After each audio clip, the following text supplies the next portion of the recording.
Каракол шаарынын ички иштер бөлүмүндө жана шаардык соттун имаратында балдарга аяр мамиле кылуу боюнча атайын мыкты шарттар түзүлдү.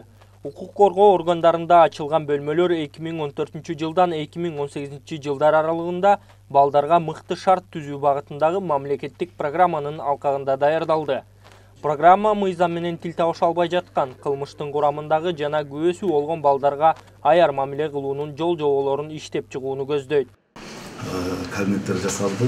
Бұл кабинеттердің өзіңіздер көріп тұрғандай жаш өспірімдердің укугун коргоо боюнча аларды жанагы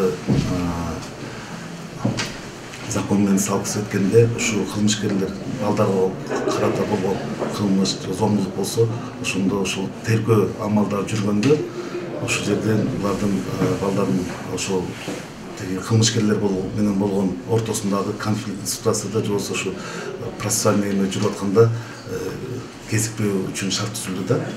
Мисалы бул терезени көрүп турасыздар.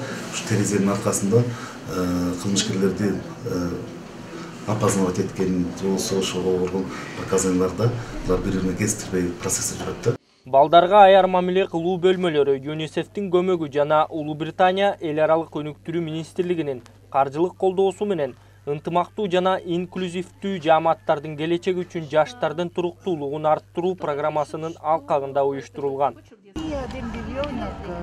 Кыргызстанда сот системасында балдардын катышуусундагы иштер азаюуда бул жакшы жылыштар. Балдар жана өспүрүмдөр мыйзам менен байланышта болуп калган учурлар болгондо биз аларды жазалоону ойлонбой аларга камкордук көрүп, жардам берүүбүз зарыл. Биз мыйзам бузган өспүрүмдөр жөнүндө гана сөз кылбай элебиз. Биз кылмышка күбө болгон өспүрүм, жаштарга да жардам берүүнү көздөйбүз. Ошондой эле адилеттүү сот системасын колдошубуз керек. Иш-чарага Улуу Британиянын Кыргыз Республикасындагы элчи Робин Ортсмит жана БУнун Балдар фондунун ЮНИСЕФ Кыргыз Республикасындагы өкүлчүлүгүнүн башчысы Юкие Мокуо жана Каракол шаарынын жергиликтүү бийлик башчыларынын катышуусунда өттү. Азамат Айтбаев, Азамат Жумадилов, Next TV атайын күндүн темасы үчүн.